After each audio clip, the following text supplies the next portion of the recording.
എന്താണ് റിയൽ, എന്താണ് അൺറിയൽ? പ്രധാനമായും നമ്മൾ ചർച്ച ചെയ്യുന്നത് ഈ ഒരു കാര്യമാണ്. ഇതാണ് നമ്മൾ അന്വേഷിക്കുന്നത്. What is real and what is unreal? Real എന്ന് പറഞ്ഞാൽ യഥാർത്ഥമായിട്ടുള്ളത്, അൺറിയൽ അയഥാർത്ഥം, it is not real. Real എന്ന് പറയുന്നത് സദ്വസ്തുവാണ്, ഉള്ളതാണ്. അൺറിയൽ എന്ന് പറഞ്ഞത് ഉള്ളത് എന്ന് തോന്നിപ്പിക്കുന്നു, പക്ഷേ യഥാർത്ഥത്തിൽ ഇല്ല എന്ന് പറയപ്പെടുന്നു. ശരിക്കുമില്ല, പക്ഷെ നമ്മുടെ അനുഭവം എന്താണ്? ഉണ്ട് എന്നാണ്. എൻലൈറ്റൻഡ് മാസ്റ്റേഴ്സ് എല്ലാം പറയുന്നു ഇല്ല എന്ന്. അപ്പോൾ നമുക്കിതൊരു ആശയക്കുഴപ്പമുണ്ടാകുന്നുണ്ട്. ആശയക്കുഴപ്പമായിട്ട് പോകുമ്പോൾ നമുക്കൊരു ഫിലോസഫി ആയിട്ട് മാത്രം നിൽക്കും. ഒരിക്കലും ഈ സെഷൻസ്, ജേണി വിത്തിൻ സെഷൻസ് ഒരു ഫിലോസഫി ആയിട്ട് നിർത്താൻ വേണ്ടിയിട്ടുള്ളതല്ല. ഫിലോസഫി നമുക്കറിയാം, പുസ്തകങ്ങളിലുണ്ട്, ഇത് വായിച്ചാൽ മതി. പക്ഷെ നമ്മളെ സംബന്ധിച്ച് അത് അനുഭവ തലത്തിൽ വരണം. അപ്പോൾ അറ്റ്ലീസ്റ്റ് നമുക്കത് എപ്പോഴെങ്കിലുമൊക്കെ എക്സ്പീരിയൻസ് ചെയ്യാൻ പറ്റിയാൽ നന്ന്, പിന്നെ നമുക്കത് ഉറപ്പിക്കാൻ സാധിക്കും. സോ ദെയർഫോർ നമ്മുടെ സ്റ്റാൻഡ് എന്താണ്? കോമൺ അണ്ടർസ്റ്റാൻഡിങ് എന്താണ്? പൊതുവായ ധാരണ, ദ വേൾഡ് ഇസ് റിയൽ, ലോകം യഥാർത്ഥമാണ് എന്നതാണ് നമ്മുടെ അനുഭവം. Common man's understanding. ആരെങ്കിലും നമുക്ക് കുറ്റപ്പെടുത്താൻ പറ്റുമോ? ആരെയും കുറ്റപ്പെടുത്താൻ സാധിക്കില്ല. കാരണം എന്താ? നമ്മുടെ എല്ലാവരുടെയും എക്സ്പീരിയൻസ് സെയിമാണ്. ഇതിൽ കുറച്ച് പേർക്ക് അത് അങ്ങനെയല്ല എന്നുണ്ടെങ്കിൽ നമുക്ക് പറയാം. പക്ഷേ നമ്മളെല്ലാവരുടെയും അനുഭവം, ഈ ലോകം, ഈ വേൾഡ്, അത് റിയലാണ് എന്നാണ്. സത്യത്തിൽ നമ്മുടെ എല്ലാവരുടെയും അനുഭവം ഒന്നുകൂടെ ഉറപ്പിക്കാൻ പറ്റുകയാണെങ്കിൽ ഈ ലോകം മാത്രമാണ് റിയൽ. കറക്റ്റ് അല്ലേ? നമ്മുടെ അനുഭവം ഈ ലോകം മാത്രമാണ് real. The most real is this world. World എന്ന് പറഞ്ഞാൽ എല്ലാ ആളുകളും ഒക്കെ വരുന്നതിനകത്ത്, എല്ലാ വസ്തുക്കളും, അത് റിയലാണ്. ലെസ് റിയൽ ആയിട്ടുള്ളൊരു സാധനം നമുക്ക് അറിയാൻ പറ്റുന്നുണ്ട്, അത് മൈൻഡാണ്. Fully real world, slightly real അല്ലെങ്കിൽ ലെസ് റിയൽ മൈൻഡ്, ബാക്കിയെല്ലാം അൺറിയൽ. നേരെ തിരിച്ചാണ് ശരിക്ക് നമ്മളിതിൽ പഠിക്കുന്നത്. ഈ ലോകത്തെക്കുറിച്ച് മഹർഷി എന്ത് പറയുന്നു എന്ന് നമുക്ക് നോക്കാം. ഉള്ളതു 40 verse 7. The world is made up of the 5 kinds of sense impressions and nothing else. നമ്മൾ പറഞ്ഞു ലോകം റിയലാണ്, യഥാർത്ഥമായിട്ടുള്ളതാണ്, അത് മാത്രമാണ് യഥാർത്ഥം എന്ന് നമ്മൾ വിശ്വസിക്കുക മാത്രമല്ല നമ്മുടെ അനുഭവമാണ്. മഹർഷി എന്താ പറയുന്നത്? ലോകം 5 തരത്തിലുള്ള ഇന്ദ്രിയാനുഭവങ്ങൾ കൊണ്ടാണ് നിർമ്മിച്ചിരിക്കുന്നത്. ലോകം നിർമ്മിക്കപ്പെട്ടത് സെൻസ് ഇംപ്രഷൻസ് കൊണ്ടാണ്, മറ്റൊന്നും കൊണ്ടല്ല. വിച്ച് മീൻസ് നമ്മളിങ്ങനെ കെട്ടിപ്പിടിക്കുന്ന നമ്മുടെ ലോകമുണ്ടല്ലോ, we are holding very strongly to this world, isn't it? എല്ലാ വസ്തുക്കളും, വ്യക്തികളും, നമ്മുടെ റിലേഷൻഷിപ്സും, പണവും, പേരും, പ്രശസ്തിയും എല്ലാം റിലേറ്റഡ് ടു ദ വേൾഡ് അല്ലേ? അതെ, നമ്മളതിനെ വളരെ സ്ട്രോങ് ആയിട്ട് പിടിച്ചുകൊണ്ടിരിക്കുകയാണ്. നമ്മുടെ സന്തോഷം എന്ന് പറയുന്നത് ഈ വേൾഡിൽ ഉള്ള കാര്യങ്ങൾ നമ്മൾ വിചാരിച്ചതുപോലെ പോകുമ്പോഴാണ്. ഈ വേൾഡിന് നമ്മളെ ഹാപ്പിയാക്കാൻ സാധിക്കും, നമുക്ക് വിഷമം ഉണ്ടാക്കി തരാനും സാധിക്കും. അത് കാരണം നമ്മളെ സംബന്ധിച്ച് വേൾഡാണ് റിയൽ. പക്ഷേ മഹർഷി എന്താ അവിടെ പറയുന്നത്? The world is made up of the 5 kinds of sense impressions and nothing else. ഈ ലോകം, നമ്മൾ ഇത്രയും ഇങ്ങനെ വാരി പുണർന്നുകൊണ്ടിരിക്കുന്ന ഈ ലോകം എന്തുകൊണ്ടാണ് ഉണ്ടാക്കിയത്? വെറും 5 സെൻസ് ഇംപ്രഷൻസ്, നത്തിങ് എൽസ്. ഈ ലോകത്തെ മഹർഷി വളരെ അങ്ങോട്ട് ചെറുതാക്കി. നമ്മളിതിനു വേണ്ടിയാണ് ജീവിക്കുന്നത്. നമ്മൾ എന്തിനു വേണ്ടിയാണോ ജീവിക്കുന്നത് അതൊന്നുമല്ല, അത് നമ്മുടെ ഇന്ദ്രിയങ്ങളുണ്ടല്ലോ, സെൻസ് ഇംപ്രഷൻസ് ആണ് എന്നാണ് പറയുന്നത്. ദോസ് 5 സെൻസ് ഇംപ്രഷൻസ്, ഈ world are perceived by the 5 senses. പഞ്ചേന്ദ്രിയങ്ങളാണ് ആ 5 ഇന്ദ്രിയാനുഭവങ്ങളെയും അറിയുന്നത്. ഈ ലോകം, ഇന്ദ്രിയാനുഭവങ്ങൾ പഞ്ചേന്ദ്രിയങ്ങളാൽ ഗ്രഹിക്കപ്പെടുന്നു എന്ന് മഹർഷി പറയുകയാണ്. അപ്പോൾ അതാണ് ചെറുതാക്കി എന്ന് പറയാൻ കാരണം. ഈ ലോകം നമ്മുടെ മുന്നിൽ അത്രയും വിശാലമായിട്ട് കിടക്കുമ്പോൾ മഹർഷി അതിനങ്ങോട്ട് ചുരുക്കിയിട്ട് പറയുകയാണ്, നിങ്ങളുടെ സെൻസ് ഇംപ്രഷൻസ് ആണത്, അത് സെൻസസ് കൊണ്ടാണ് അറിയുന്നത്. അപ്പോൾ നമ്മൾ ഈ പുറം ലോകം എന്ന് പറയുന്നത് യഥാർത്ഥത്തിൽ എന്താണെന്നുള്ളൊരു ചോദ്യം വരും. മഹർഷിയുടെ കാഴ്ചപ്പാടിൽ ഈ പുറം ലോകം എന്ന് പറയുന്നത് കണ്ണാണ്, ചെവിയാണ്, മൂക്കാണ്, നാക്കാണ്, ത്വക്കാണ്. ഇത്രയേ ഉള്ളൂ. എത്ര സിമ്പിളായിട്ടാണ് മഹർഷി പറയുന്നത് നോക്കണം. ഇത് പറയുന്നത് ഉള്ളതൊന്നും അർപ്പുതില്ല കേട്ടോ. ഉള്ളതൊന്നും അർപ്പുതെന്ന് പറഞ്ഞിട്ടുണ്ടെങ്കിൽ പ്യോർ ട്രൂത്താണ്. മഹർഷിയുടെ എക്സ്പീരിയൻസും കൂടിയാണേ. മഹർഷിയുടെ മാത്രം എക്സ്പീരിയൻസ് അല്ല, എല്ലാ എൻലൈറ്റൻഡ് മാസ്റ്റേഴ്സും ഇത് തന്നെയാണ് പറഞ്ഞിട്ടുള്ളത്. മഹർഷി ഇത് വ്യക്തമായി പറയുന്നു എന്ന് മാത്രം. എന്തിനു വേണ്ടിയിട്ടാണ്? ശ്രവണ മനന നിധിധ്യാസനത്തിന് വേണ്ടിയിട്ടാണ്. നമ്മളിത് കേട്ടുപോയി കഴിഞ്ഞാൽ എവിടെ എത്തില്ല. ഉള്ളത് 40 ഓരോ വേഴ്സും ശരിക്ക് ദിവസങ്ങളോളം നമ്മൾ മെഡിറ്റേറ്റ് ചെയ്യേണ്ടതാണ്, അല്ലെങ്കിൽ ഉറക്കില്ല, വെറും ഫിലോസഫി മാത്രമായി മാറും. മഹർഷി പറയുന്നു, കാഴ്ചകൾ, ശബ്ദങ്ങൾ, ഗന്ധങ്ങൾ, രുചികൾ, സ്പർശനങ്ങൾ, ഇതാണ് ലോകം. അതായത് ഈ ഇന്ദ്രിയാനുഭവങ്ങളുണ്ടല്ലോ, ഇതിനപ്പുറം ഉള്ളൊരു ലോകം എന്നതില്ല. ഉണ്ടെങ്കിൽ തന്നെ നമുക്ക് നേരിട്ടറിയാൻ സാധിക്കില്ല. ഈ 5 ഇന്ദ്രിയങ്ങളുടെ അനുഭവങ്ങൾക്ക് അപ്പുറമുള്ളൊരു ലോകം ശരിക്ക് പറഞ്ഞാൽ ഇല്ല. അതിനർത്ഥം ഈ ഇന്ദ്രിയങ്ങളാണ് നമ്മുടെ ലോകം. വളരെ സിമ്പിളായിട്ട് പറയുകയാണെങ്കിൽ, നമ്മുടെ കണ്ണുകൾ അടച്ചു കഴിഞ്ഞാൽ നമുക്ക് കാഴ്ച ഇല്ല. കാഴ്ചയിലുള്ള ലോകമില്ല കണ്ണടച്ചു കഴിഞ്ഞാൽ. ചെവികളടച്ചാലോ ശബ്ദമില്ല. ഈ 2 സെൻസറി ഇൻപുട്സും നമുക്കില്ലാതെയായി കഴിഞ്ഞാൽ മേജറായിട്ടുള്ള ഈ ലോകം നമുക്കില്ലാതെയായി. ശരിയല്ലേ? അപ്പോൾ നമ്മൾ കാണുന്ന ലോകം, കേൾക്കുന്ന ലോകം ശരിക്കു പറഞ്ഞാൽ പുറത്താണോ ഇന്ദ്രിയങ്ങളിലാണോ എന്ന് നോക്കണം. എവിടെയാണ് ഉള്ളത്? ഇന്ദ്രിയങ്ങളിലാണ് ഉള്ളത്. പഞ്ചേന്ദ്രിയങ്ങളുള്ളത് കൊണ്ട് നമുക്ക് ഈ ലോകം എങ്ങനെയാണെന്ന് പറയുന്നു. പഞ്ചേന്ദ്രിയങ്ങൾ നമുക്കില്ല എന്ന് വിചാരിക്കുക, ഈ ലോകമില്ല. Because we cannot sense it. Touch ചെയ്താൽ ഫീൽ ചെയ്യാൻ സാധിക്കില്ല. കാണില്ല, കേൾക്കില്ല, രുചിക്കില്ല, മണക്കില്ല. അപ്പോൾ ഈ ഇന്ദ്രിയങ്ങളാണ് നമ്മുടെ ഈ ലോകത്തിന് ജീവൻ നൽകുന്നത് എന്നർത്ഥം. പിന്നെ പറയുന്നു, since the mind alone perceives the world by way of the 5 sense organs, is there a world besides the mind? പറയുന്നത് മനസ്സ് മാത്രമാണ് പഞ്ചേന്ദ്രിയങ്ങളിലൂടെ ലോകത്തെ അറിയുന്നത്. അതുകൊണ്ട് മനസ്സിനപ്പുറം ഒരു ലോകമുണ്ടോ? നിങ്ങൾ പറയൂ എന്നാണ് പറയുന്നത്. മനസ്സില്ലെങ്കിൽ നമുക്ക് ഈ ഇന്ദ്രിയങ്ങൾ ഒപ്പിയെടുക്കുന്ന വസ്തുക്കളെ അറിയാൻ സാധിക്കുമോ എന്നുള്ളതാണ് ചോദിക്കേണ്ടത്. ഇവിടെ ഈ ചിത്രത്തിൽ നോക്കൂ, ഈ ലോകത്തെ അറിയുന്നത് മഹർഷി തന്നെ പറഞ്ഞു ഇന്ദ്രിയങ്ങളാണ്. പക്ഷേ ഈ ഇന്ദ്രിയാനുഭവങ്ങളെ ഒരുമിച്ച് കൂട്ടി അറിയുന്നതാരാ? മനസ്സാണ്. അപ്പോൾ ഈ മനസ്സില്ലെങ്കിൽ ഇന്ദ്രിയങ്ങൾക്കൊന്നും അറിയാൻ സാധിക്കില്ല. അപ്പോൾ ലോകമില്ല. അങ്ങനെ നോക്കുമ്പോൾ എന്താ അർത്ഥം? ലോകം പുറത്താണോ അകത്താണോ? നമ്മൾ ശരിക്കും നല്ല ഉറക്കത്തിലാന്ന് വിചാരിക്കുക, ഗാഢനിദ്രയിൽ, ഡീപ്പ് സ്ലീപ്പ്. മനസ്സ് പ്രവർത്തിക്കുന്നുണ്ടോ? ഇല്ല. ലോകമുണ്ടോ? ഇല്ല. പക്ഷേ ഉണരുന്ന സമയത്ത് മനസ്സ് പ്രവർത്തിച്ച് തുടങ്ങുന്നു. ആ നിമിഷം ലോകം നമ്മിലേക്ക് വരുന്നു. നമ്മൾ പറയും നമ്മൾ ഉറങ്ങി എഴുന്നേറ്റത് കാരണമാണ്, ലോകം അപ്പോഴും ഉണ്ടായിരുന്നു, ഞാൻ ഉറങ്ങുന്ന സമയത്തും ലോകം ഉണ്ടായിരുന്നു എന്ന് സാധാരണ നമ്മളെല്ലാവരും പറയും. പക്ഷേ ജ്ഞാനമാർഗത്തിൽ പോകുമ്പോൾ അത് പറയാൻ പറ്റുമോ? പറ്റില്ല. എന്താ കാരണം? ഞാൻ ഉറങ്ങുന്ന സമയത്ത് ലോകം ഉണ്ടായിരുന്നു എന്ന് പറയുന്നത് ഈ ഉണർന്നിരിക്കുന്ന സമയത്ത് മനസ്സാണ്. ഈ മനസ്സ് ഉണർന്നിരിക്കുന്ന സമയത്ത് അത് പറഞ്ഞില്ല എങ്കിൽ നമുക്ക് ഉറങ്ങുന്ന സമയത്ത് ലോകമില്ല എന്ന് പറയാൻ പറ്റും. പക്ഷേ ഇപ്പോൾ അത് പറയാൻ പറ്റില്ല. കാരണം എന്താ? നമ്മൾ മനസ്സിൻ്റെ പിടിയില്ല. ശരിയല്ലേ? അപ്പോൾ ഈ ലോകം ശരിക്കും ആശ്രയിച്ച് നിൽക്കുന്നത് മനസ്സിലാണ്. മനസ്സിനെ ആശ്രയിച്ചാണ് ശരിക്കും ലോകം നിലനിൽക്കുന്നത്. മനസ്സുണ്ടെങ്കിൽ ലോകമുണ്ട്, മനസ്സില്ലെങ്കിൽ ലോകമില്ല. ഇതാണ് ഉള്ളത് 40 വേഴ്സ് 7 ജനറൽ ആയിട്ടുള്ളൊരു മീനിങ്. അപ്പോൾ ഇവിടെ നോക്കൂ, ആ വേൾഡ് നമ്മൾ മനസ്സിലേക്ക് കൊണ്ടുവന്നു.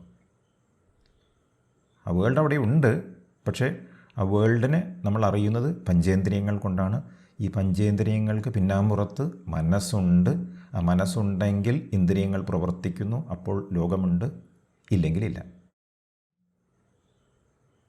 മനസ്സിന് പുറമേ ഒരു ലോകമില്ല. ഇതാണ് മഹർഷി തന്നെ പറയുന്നത്.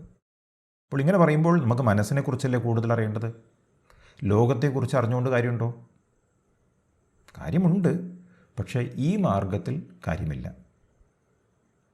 നമ്മുടെ എക്സ്പീരിയൻസ് വെച്ച് ശരിക്ക് പറഞ്ഞാൽ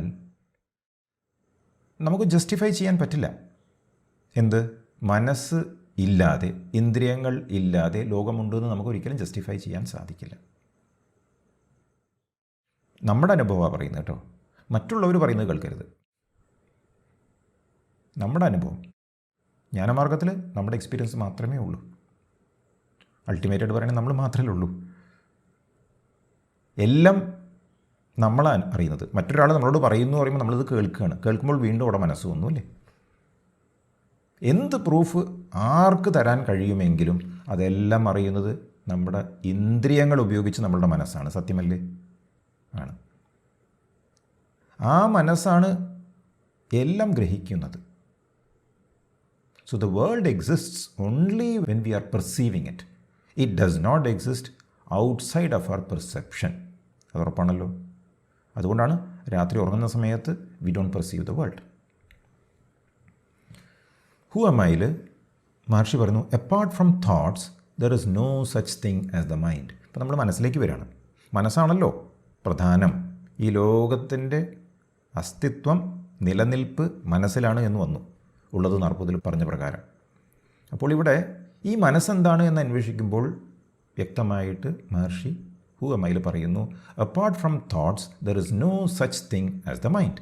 ചിന്തകളല്ലാതെ മനസ്സ് എന്ന വേറിട്ട ഒരു വസ്തുവില്ല. അതായത് ചിന്തകളാണ് മനസ്സ്, ചിന്തകളാണ് ലോകം. Therefore thought is the nature of the mind. ചിന്തയാണ് മനസ്സിൻ്റെ സ്വഭാവം. അപ്പോൾ ജനറലി നമ്മൾ പറയും മനസ്സ്, ചിന്തകൾ എന്ന് പറയും. പക്ഷേ സൂക്ഷ്മമായി പരിശോധിക്കുമ്പോൾ മഹർഷി പറയുന്നു, ചിന്തകളാണ് മനസ്സ്. മനസ്സിനെ നമുക്ക് കാണാൻ സാധിക്കുമോ? ഇല്ല. മനസ്സിനെ സ്പർശിക്കാൻ കഴിയുമോ? ഇല്ല. മനസ്സ് എന്ന് പറഞ്ഞാൽ ചിന്തകളാണ്, വിചാരങ്ങളാണ്, അല്ലേ? ഏത് സമയവും ചിന്തകളിങ്ങനെ വന്നുകൊണ്ടിരിക്കുമ്പോൾ ആ സമയത്ത് മനസ്സ് പ്രവർത്തിച്ചുകൊണ്ടിരിക്കുന്നുണ്ട്.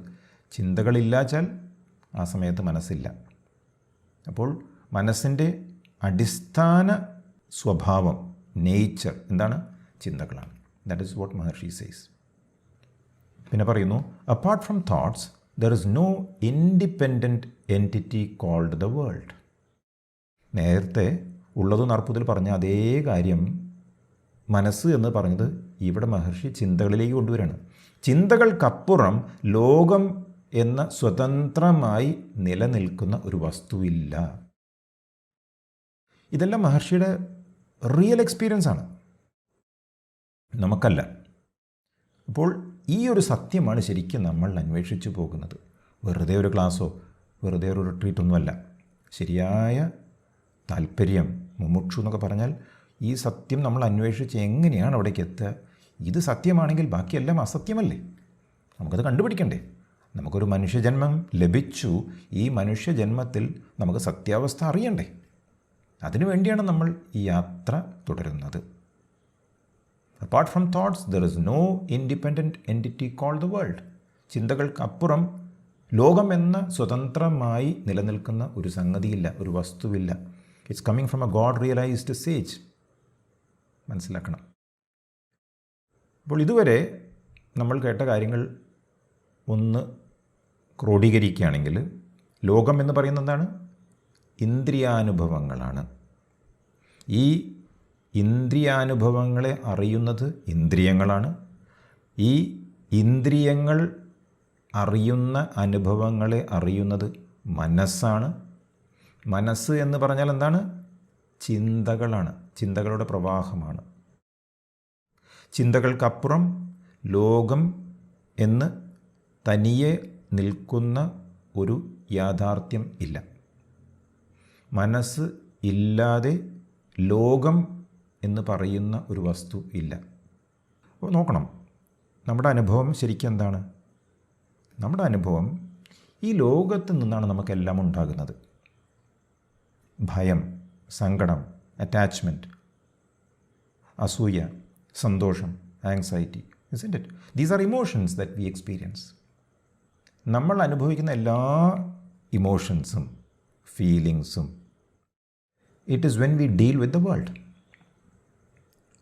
ഐദർ ആ ലോകത്തുള്ള ചില വസ്തുക്കളുടെ അഭാവമായിരിക്കാം, അല്ലെങ്കിൽ നമ്മളുടെ ലൈഫിലേക്ക് ഇത് കടന്നു വരുമ്പോഴായിരിക്കാം ഈ ഫീലിങ്സ് എല്ലാം ഉണ്ടാകുന്നത്, അല്ലേ? We feel it in the mind.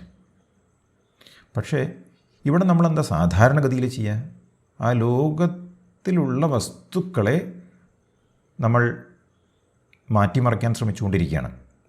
കാരണം നമുക്ക് നമ്മുടെ ഉള്ളിലുള്ള അനുഭവം മാറണമെങ്കിൽ, സന്തോഷം ലഭിക്കണമെങ്കിൽ പുറമേ കാര്യങ്ങൾ മാറണമല്ലോ.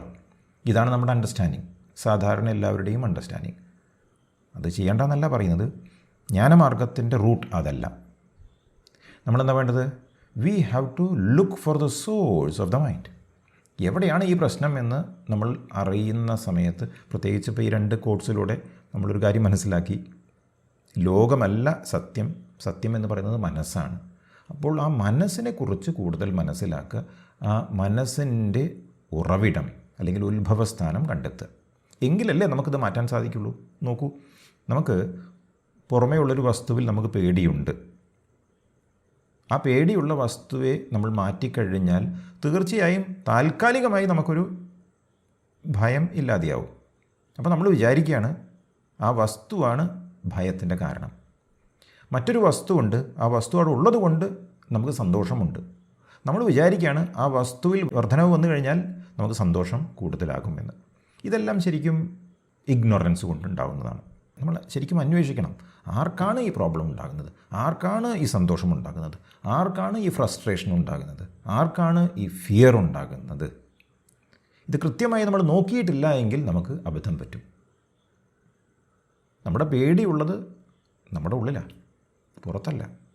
സന്തോഷമുള്ളത് നമ്മുടെ ഉള്ളിലാണ്, പുറത്തല്ല. ശരിക്കും നോക്കിയിട്ടില്ലെങ്കിൽ നമുക്ക് മനസ്സിലാവില്ല. പേടിയായിട്ട് തന്നെ നിൽക്കും.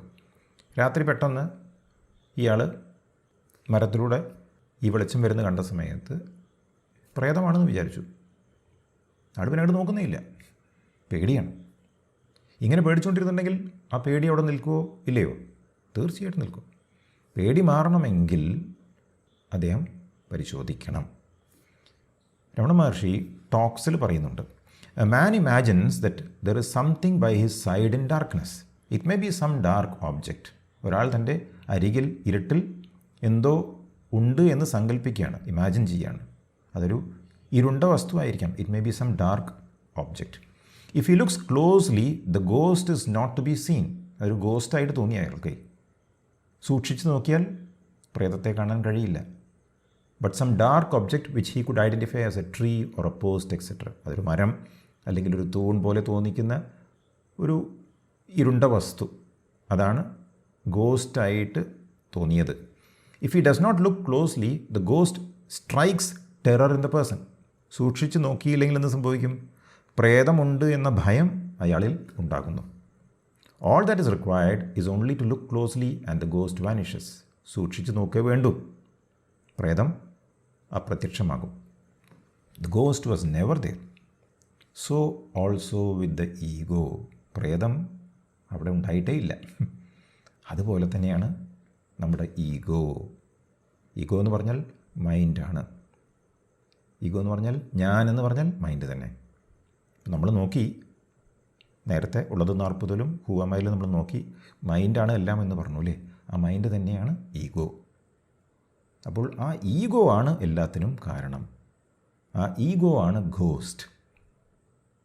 ആ ഈഗോനെ നമ്മൾ സൂക്ഷിച്ച് നോക്കണം എന്നാണ് പറയുന്നത്. മറ്റൊരു സ്ഥലത്ത് മഹർഷി പറയുന്നുണ്ട്, ഒരു കല്യാണ പാർട്ടി നടന്നുകൊണ്ടിരിക്കുകയാണ്. ഒരാൾ പത്രാസിൽ ആ കല്യാണത്തിൻ്റെ പാർട്ടിയിൽ പങ്കുചേരുന്നുണ്ട്. അപ്പോൾ വരൻ്റെ ആളുകൾ വിചാരിച്ചു ഇത് വധുവിൻ്റെ കാര്യപ്പെട്ട ഒരാളാണെന്ന് വിചാരിച്ചു. വരൻ്റെ വീട്ടിൽ കാര്യമായിട്ട് സൽക്കരിക്കാൻ തുടങ്ങി. വരൻ്റെ ആളുകൾ ഇത്രയും സൽക്കരിക്കുന്നത് കണ്ട സമയത്ത് വധുവിൻ്റെ ആളുകൾ വിചാരിച്ചു വരൻ്റെ സൈഡിൽ വലിയൊരാളാണ് ഇയാളെന്ന്, അല്ലെങ്കിൽ അങ്ങനെ സൽക്കരിക്കില്ലല്ലോ. അവരും ഇയാളെ നന്നായിട്ട് സൽക്കരിക്കാൻ തുടങ്ങി. സൽക്കാരം പുള്ളി ഇങ്ങനെ എൻജോയ് ചെയ്ത് നിന്നു. പുള്ളി അറിയാം രണ്ടുപേരും പരസ്പരം സംസാരിച്ച് കഴിഞ്ഞാൽ മാത്രമേ പ്രശ്നമുള്ളൂ എന്ന്. കുറച്ച് കഴിഞ്ഞപ്പോൾ വധുവിൻ്റെ ഭാഗത്ത് നിന്ന് ആരോ വരൻ്റെ അടുത്ത് പോയി അന്വേഷിച്ചു, ആരാണ് ഇയാൾ? ഇയാളത് കേട്ടു. രണ്ട് കൂട്ടരും അങ്ങോട്ടും സംസാരിക്കുമ്പോൾ ഇയാൾ ഓടി രക്ഷപ്പെട്ടു. കാരണം എന്താണ്? ഇവരന്വേഷിച്ച് കഴിഞ്ഞാൽ സത്യം വെളിച്ചത്ത് വരും. നമ്മൾ അന്വേഷിച്ച് തുടങ്ങിയാൽ ഈഗോ ഇല്ലാതെയാവും. ഈഗോ ഇല്ലാതെയായാൽ ഈ ഭ്രമമുണ്ടല്ലോ, എവിടെയാണ് നമുക്ക് സന്തോഷം ലഭിക്കുക എന്നുള്ളൊരു ഭ്രമം, നമ്മുടെ അറ്റാച്ച്മെൻറ്റ്, ഇതൊക്കെ ഇല്ലാതെയാവും. എല്ലാ വിഷമങ്ങളും ഇല്ലാതെയാവും. മഹർഷി പറയുന്നു, the ego is it self unreal. What is the ego? Enquire. Ego തന്നെ അൺറിയലാണ്, യഥാർത്ഥമല്ല. എന്താണ് ഈ ഈഗോ എന്ന് നമ്മളോട് അന്വേഷിക്കാൻ പറയുകയാണ്. എല്ലാ ചിന്തകളുടെയും കേന്ദ്ര ബിന്ദുവാണല്ലോ ഈഗോ എന്ന ഞാൻ. ഈ ഞാൻ എന്ന് പറഞ്ഞാൽ എന്താ? I am this body. അതൊരു ചിന്തയാണ്. ഞാൻ ഈ ശരീരമാണ് എന്നൊരു ചിന്തയാണ്. അതാണ് പ്രഥമ ചിന്ത. അതിൽ നിന്നാണ് ബാക്കിയെല്ലാം ഉണ്ടാകുന്നത്. അപ്പോൾ നമ്മളിന്ന് കേട്ട കാര്യങ്ങൾ നോക്കുകയാണെന്നുണ്ടെങ്കിൽ ഈ ഈഗോയിൽ നിന്നാണ് ചിന്തകൾ ഉണ്ടാകുന്നത്. ഈ ചിന്തകളിൽ നിന്നാണ് ലോകമുണ്ടാകുന്നത്. ഞാൻ കാണുന്നു, ഞാൻ ചിന്തിക്കുന്നു, എൻ്റെ ശരീരം, എൻ്റെ ഈ ലോകം, എല്ലാത്തിലും അവിടെ ഒരു ഞാനുണ്ടല്ലോ. ഈ ഞാനാണ് അടിസ്ഥാന ചിന്ത. അതാണ് അഹം അല്ലെങ്കിൽ ഈഗോ. ബാക്കി എല്ലാ ചിന്തകളും ഈ ഞാൻ എന്ന ചിന്തയിൽ നിന്നും പൊട്ടിമുളയ്ക്കുന്ന ചിന്തകളാണ്. ഈ ചിന്തകളല്ലാതെ വേറെ ലോകമില്ല എന്ന് മഹർഷി പറയുന്നുണ്ട്. Apart from thoughts there is no independent entity called the world എന്ന് പറഞ്ഞല്ലോ. ചിന്തകൾക്കപ്പുറം വേറെ ഒരു ലോകമില്ല. ഈ ചിന്തകൾ വരുന്നത് ഈ ഞാൻ എന്ന ചിന്തയിൽ നിന്നാണ്. അതായത് നമ്മൾ എവേക്കൻ്റ് അല്ലാത്തത് കാരണമാണ് ഈ ലോകം നമുക്ക് സത്യമായി തോന്നുന്നത് എന്നാണ് മഹർഷി അടിവരയിട്ട് പറയുന്നത്. മഹർഷിയുടെ അനുഭവത്തിൽ ലോകമില്ലാത്രേ. അപ്പോൾ വല്ലാത്തൊരു കൺഫ്യൂസിംഗ് ആയിട്ട് തോന്നും. കൺഫ്യൂഷൻ ആർക്കാണുള്ളതെന്ന് വീണ്ടും അന്വേഷിക്കേണ്ടതായിട്ട് വരും. ഇതാണ് ജ്ഞാനമാർഗം. അപ്പോൾ നമ്മളിവിടെ എന്ത് ചെയ്യണം? ഈ ഞാൻ ആരാണ് എന്ന് അന്വേഷിക്കാനുള്ള മഹർഷി പറയുന്നത്. ആർക്കാണ് ഈ ചിന്തയുണ്ടാകുന്നത്? ആർക്കാണ് ഈ ലോകമുണ്ട് എന്നുള്ള ചിന്തയുണ്ടാകുന്നത്? ആർക്കാണ് ഈ ലോകമുണ്ടോ എന്ന സംശയം ഉണ്ടാകുന്നത്? എല്ലാം ചിന്തകളാണല്ലോ. എല്ലാം ആർക്കാണ്ടാവുന്നത്? എനിക്കാണ്ടാവുന്നത്. അപ്പോൾ ഈ ഞാൻ എന്ന പോയിന്റിലേക്ക് എത്താൻ വേണ്ടിയിട്ടുള്ള ചോദ്യമാണ്. അവിടെ എത്തിക്കഴിഞ്ഞാൽ നമുക്ക് ചോദിക്കാം, ഞാൻ ആരെന്ന്. So this is the way to get there. ഇതെങ്ങനെ അന്വേഷിക്കുമ്പോൾ എന്ത് മനസ്സിലാകും? നമുക്ക് മനസ്സിലാകും ഈ ഞാൻ എന്ന് പറയുന്നൊരു വസ്തു അവിടെ ഇല്ല. ഈഗോ എന്ന് പറയുന്ന ചിന്തയുണ്ടല്ലോ, അതില്ല. ഈ ഒരു പ്രോസസ്സ്, ഹുവമ എന്നുള്ളൊരു പ്രോസസ്സ് മനസ്സിൽ ചെയ്തു കഴിഞ്ഞാൽ മാത്രമേ അവിടെ ഈഗോ നിൽക്കുള്ളൂ. മനസ്സിൽ നിന്നും അത് താഴേക്ക് ഇറങ്ങി ഹൃദയ കേന്ദ്രത്തിലേക്ക് എത്തിക്കഴിഞ്ഞാൽ പിന്നെ ഞാനില്ല. ചിലപ്പോൾ ഫ്രാക്ഷൻ ഓഫ് എ സെക്കൻഡ് ആയിരിക്കും. ആ ഫ്രാക്ഷൻ ഓഫ് എ സെക്കൻഡിൽ നമുക്ക് ലോകമില്ല. പക്ഷേ നമ്മൾ വേക്കിംഗ് സ്റ്റേറ്റിലാണ്, ജാഗ്രത അവസ്ഥയിലാണ്. ജാഗ്രത അവസ്ഥയിൽ നമുക്ക് സുഷുപ്തിയിലുള്ള എക്സ്പീരിയൻസ് ലഭിക്കുകയാണ്. സുഷുപ്തിയിൽ നമുക്ക് ലോകമുണ്ടോ? ലോകമില്ല. ജാഗ്രത അവസ്ഥയിൽ കൃത്യമായി നമ്മൾ ഈ പ്രോസസ്സ് ചെയ്യുമ്പോൾ അല്പനേരത്തേക്ക് നമുക്ക് ലോകം ഉള്ളതായിട്ട് അറിയുകയേ ഇല്ല. ആ സമയത്ത് നമുക്കുണ്ടാകുന്ന അനുഭവമാണ് ആനന്ദം. അപ്പോൾ ഇവിടെ സെൽഫാണ് ഉള്ളത് എന്ന് മനസ്സിലാകും, ബാക്കിയൊന്നുമില്ല. അവിടെ നിന്നാണിത് വരുന്നത്. മഹർഷി പറയുന്നു, ഹുവമയിൽ what is called mind is a wondrous power residing in the self. മനസ്സ് എന്ന് വിളിക്കപ്പെടുന്നത് ആത്മാവിൽ വസിക്കുന്ന ഒരു അത്ഭുത ശക്തിയാണ്. ഈ സെൽഫിലാണ് ശരിക്കും എല്ലാം ഉള്ളത്. ഈ മനസ്സ് പോലും അവിടെ നിന്നാണ് വരുന്നത്. It causes all thoughts to arise. അതെല്ലാ ചിന്തകളെയും ഉദിപ്പിക്കുകയും ചെയ്യുന്നു. അതിൽ നിന്നാണ് എല്ലാ ചിന്തകളും വരുന്നത്. അപ്പോൾ എന്താ ഉള്ളത്? ഉള്ളതൊന്നേ ഉള്ളൂ, സെൽഫ് മാത്രം. ആ സെൽഫിൽ നിന്നാണ് ഞാൻ ഉണ്ടാകുന്നത്. ആ ഞാനിൽ നിന്നാണ് ബാക്കി എല്ലാ ചിന്തകളും ഉണ്ടാകുന്നത്. ആ ചിന്തകളിൽ നിന്നാണ് ലോകമുണ്ടാകുന്നത്. റിവേഴ്സ് പ്രോസസ്സിൽ പോയി കഴിഞ്ഞാൽ നമ്മൾ എന്ത് വേണം? ലോകത്തിൽ ശ്രദ്ധ കൊടുക്കുന്നതിന് പകരം പറ്റുമ്പോഴെല്ലാം അകത്തേക്ക് പിൻവലിയണം. ലോകവ്യാപാരങ്ങളിൽ നിന്നും മനസ്സിനെ തിരിച്ചു പിടിച്ച ശേഷം എവിടെ നിന്നാണോ ഈ മനസ്സ് ഉദിച്ചത് അവിടേക്ക് സഞ്ചരിക്കണം. അങ്ങനെ സഞ്ചരിക്കുമ്പോൾ ലോകവുമായി ഒരു ഇടപാടും നമുക്കില്ല. നമ്മുടെ ശ്രദ്ധ മുഴുവൻ ഉള്ളിലേക്കാണ്. സ്ഥിരമായി നമ്മളത് ചെയ്തു കഴിഞ്ഞാൽ നമുക്ക് ആ സന്തോഷം ലഭിക്കും. ആ സന്തോഷം വരുമ്പോഴാണ് നമുക്ക് മനസ്സിലാവുക ഏതാണ് സദ്വസ്തു, what is real and what is unreal. ഇത് കൃത്യമായിട്ട് മനസ്സിലായി കഴിഞ്ഞാൽ ഡിസ്ക്രിമിനേഷൻ പൂർത്തിയായി. നമുക്കറിയാം എവിടെയാണ് സന്തോഷമുള്ളത്. എന്ത് ചെയ്തു കഴിഞ്ഞിട്ടും ഈ ലോകത്ത് നമുക്ക് സന്തോഷം ലഭിക്കാൻ കഴിയുകയില്ല എന്ന സത്യം വെളിവാകുമ്പോൾ ഡിസ്ക്രിമിനേഷൻ ക്ലിയറായി. Where can I find happiness? അതാണല്ലോ പ്രധാനം, വിവേക. ആ വിവേകമുണ്ടായി കഴിഞ്ഞാൽ പിന്നെ നമുക്ക് വെറുതെ ഇരിക്കുമ്പോഴൊക്കെ എന്തെങ്കിലും ചിന്തിക്കുന്നതിന് പകരം നമുക്ക് നമ്മുടെ ഉള്ളിലേക്ക് ഇറങ്ങിച്ചെല്ലാൻ സാധിക്കും. ആ വിവേകത്തിൽ നിന്നാണ് നമുക്ക് ഡിസ്പാഷൻ ഉണ്ടാകുന്നത് ലോകത്തോട്. വെറുപ്പൊന്നുമല്ല. ഡിസ്പാഷൻ എന്ന് പറഞ്ഞാൽ വൈരാഗ്യം. നമുക്കറിയാം നമ്മളെവിടെയാണ് നിൽക്കേണ്ടത്, നമ്മൾ ഏത് ഭാഗത്തേക്കാണ് നമ്മുടെ ശ്രദ്ധ കൊണ്ടുപോകേണ്ടത്. എന്തിൽ നിന്നാണോ ഈ മനസ്സുണ്ടാകുന്നത്, എന്തിൽ നിന്നാണോ ഈ ലോകമുണ്ടാകുന്നത്, അതാണല്ലോ എല്ലാം. എല്ലാം ദൈവമാണെന്നൊക്കെ നമ്മൾ പറയും, എല്ലാം ഈശ്വരനാണെന്നൊക്കെ പറയും, ജനറലി സർവം ബ്രഹ്മമയം എന്നൊക്കെ പറയും. But actually that is true. കാരണം എല്ലാം ഉദിക്കുന്നത് അവിടെ നിന്നാണ്. ആ സെൽഫ് ഒന്ന് മാത്രമേ ഉള്ളൂ. എനിക്കൊരു സെൽഫ്, നിങ്ങൾക്കൊരു സെൽഫ്, അങ്ങനെയില്ല. അപ്പോൾ ഇതാണ് ശരിക്കും ജ്ഞാനമാർഗം. ഈ ഒരു അവസ്ഥയിലേക്ക് നമുക്ക് എത്താൻ സാധിക്കണം. അതിന് നമ്മൾ ഈ വൈരാഗ്യം ഡെവലപ്പ് ചെയ്യണം. പക്ഷേ വൈരാഗ്യം നമുക്ക് ഡെവലപ്പ് ചെയ്യാൻ പറ്റുമോ? എനിക്കത് വേണ്ട എന്ന് പറ്റില്ല. ഇരുട്ടുള്ള സ്ഥലത്തേക്ക് പോകുമ്പോൾ എനിക്ക് പേടിയുണ്ടെന്ന് വിചാരിക്കുക. ഞാൻ പറയുകയാണ് ഇവിടെ പ്രേതമില്ല എന്ന് പറഞ്ഞാൽ ആ പറയുന്ന ഓരോ നിമിഷവും പ്രേതമുണ്ട് എന്നുള്ള ധാരണയിലാണ് ഞാൻ പറയുന്നത്. അങ്ങനെ പറഞ്ഞാൽ പേടി മാറുമോ? പേടി മാറില്ല. പക്ഷേ ധൈര്യമുള്ളൊരു വ്യക്തി എന്താ ചെയ്യുക? പറയുമോ ഇവിടെ പ്രേതമില്ല എന്ന് പറയുമോ? പറയില്ല. അവരതിലല്ല അവരുടെ ഫോക്കസ്. ഏതൊരാവശ്യത്തിന് വേണ്ടിയിട്ടാണോ അവിടേക്ക് പോയത് അതിലാണ് ഫോക്കസ് ചെയ്യുക. അപ്പോൾ അവിടെ ഭയമില്ല. നമുക്ക് നിഷേധിക്കുക എന്ന് പറഞ്ഞാൽ ഡിസ്പാഷൻ കൊണ്ടുവരേണ്ടത് ആ പാഷൻ ഉള്ള വസ്തുവിൽ ശ്രദ്ധ കൊടുത്തുകൊണ്ട് ഇതെനിക്ക് വേണ്ട എന്ന് പറയുന്ന പ്രവൃത്തിയല്ല. എന്താണോ എനിക്ക് വേണ്ടത് അവിടേക്ക് ശ്രദ്ധ കൊണ്ടുപോകലാണ്. അപ്പോൾ നേതി എന്ന പ്രോസസ്സെല്ലാം തുടക്കത്തിൽ നമ്മൾ ചെയ്തു തുടങ്ങിയാൽ മനസ്സിനെ അതിൻ്റെ ഉറവിട കേന്ദ്രത്തിലേക്ക് കൊണ്ടുപോകാൻ വേണ്ടിയിട്ടാണ്. അതെല്ലാം ഒരു പ്രോസസ്സിൻ്റെ ഭാഗം മാത്രമാണ്. But ultimately we must know that ഇതൊന്നുമല്ല സത്യം. ഞാൻ എന്തൊക്കെയാണ് സത്യം എന്ന് വിചാരിക്കുന്നത്, ഇതൊന്നും സത്യമല്ല. ഇതെല്ലാം ഈ ഞാൻ എന്ന സദ്വസ്തു ഉണ്ടല്ലോ, സെൽഫ്, അതിൽ നിന്നും ഉണ്ടായതാണ്. ഞാൻ ക്രിയേറ്റ് ചെയ്തതാണ് എന്നർത്ഥം. നമ്മളെ സംബന്ധിച്ച് ഇതൊരു ഫിലോസഫി മാത്രമാണ്, തിയറി മാത്രമാണ്. ഈ തിയറി നമുക്ക് എക്സ്പീരിയൻഷ്യൽ ലെവലിലേക്ക് കൊണ്ടുവരണം. അതിനാകെ ചെയ്യാൻ പറ്റിയ പ്രാക്ടീസ് മാത്രമാണ്. പ്രാക്ടീസ് എന്ന് പറഞ്ഞാൽ ബോധമാണ്. ഓരോ നിമിഷവും എനിക്ക് ബോധം വേണം എൻ്റെ ശ്രദ്ധ എവിടെയാണെന്ന്. പ്രാക്ടിക്കൽ പർപ്പസിന് നമുക്കെന്തായാലും ലോകവ്യാപാരങ്ങളിൽ ഇടപെടേണ്ടി വരും, മാറി നിൽക്കാൻ പറ്റില്ല. So we will continue to do what we are suppose to do. ബാക്കിയുള്ള സമയം our mind will be at rest. മനസ്സിന് ഏറ്റവും കൂടുതൽ ഊർജ്ജം ലഭിക്കുക ഇവിടെ അതിൻ്റെ സോഴ്സിലാണ്. നമ്മളൊരു സ്ഥലത്തേക്ക് യാത്ര പോയി കഴിഞ്ഞാൽ തിരിച്ച് വീട്ടിലെത്തുമ്പോഴാണ് നമുക്ക് വീണ്ടും സുഖം തോന്നുന്നത്. ഇത്രയും സുഖമുള്ള സ്ഥലത്ത് നമ്മളെപ്പോഴും പുറത്തോട്ട് പോകില്ല. പുറത്ത് ആവശ്യത്തിന് വേണ്ടി പോകും. പോയി കഴിഞ്ഞാൽ നമ്മൾ പുറത്ത് ഇങ്ങനെ സമയം ചിലവഴിക്കും ഇല്ല.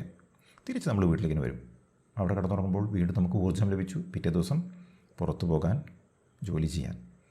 എന്ന പോലെ നമുക്ക് ലോകവ്യാപാരങ്ങളിൽ മനസ്സിനെ ഉപയോഗിച്ച് പ്രവർത്തിക്കാം.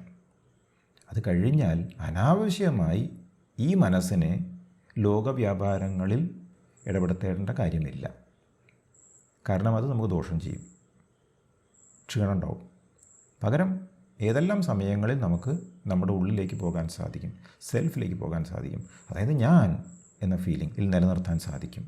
അങ്ങനെ വരുമ്പോൾ ഈ പ്രോസസ്സ് വളരെ ഈസി ആയിട്ട് മാറും.